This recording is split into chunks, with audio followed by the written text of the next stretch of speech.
ইতালির ভ্যানিসে কিশোরগঞ্জ জেলার ভৈরব উপজেলার ৭টি ইউনিয়ন ও পৌরসভার বিভিন্ন ওয়ার্ডের প্রবাসীদের নিয়ে ভৈরব পরিষদ ভ্যানিসের নবগঠিত কমিটির আঞ্চলিক উপদেষ্টাদের সঙ্গে মতবিনিময় সভা অনুষ্ঠিত হয়েছে।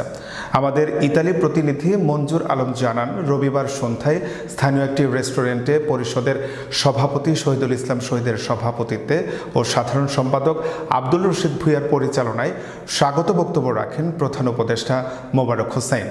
মতবিনিময় সভায় ভ্যানিসে বসবাসরত আঞ্চলিক উপদেষ্টাবৃন্দরা অংশগ্রহণ করেন। আয়োজিত সভায় শরীয়তপুর, কিশোরগঞ্জ, কুমিল্লা, চাঁদপুর, নরসিংদী, ব্রাহ্মণবাড়িয়া, নোয়াখালী, ফেনী, গাজীপুর, দুহার সহ বিভিন্ন অঞ্চলের উপদেষ্টারা জানান, আপনাদের ভৈরব পরিষদ ভ্যানিসের মাধ্যমে ভ্যানিসে বসবাসরত বাংলাদেশ কমিউনিটির পাশাপাশি প্রবাসীদের পারস্পরিক সম্পর্ক পুনঃস্থাপনের পাশাপাশি নিজেদেরকে নতুন করে এক ভ্রাতৃত্ব বন্ধনে আবদ্ধ করবে বলে আমরা আশা করছে। এছাড়া বিভিন্ন ইলেকট্রনিক ও অনলাইন মিডিয়ার সাংবাদিক সহ স্থানীয় প্রবাসী বাংলাদেশিরা উপস্থিত ছিলেন। পরিশেষে রাতের প্রীতিভোজের মধ্য দিয়ে অনুষ্ঠানের সমাপ্তি হয়।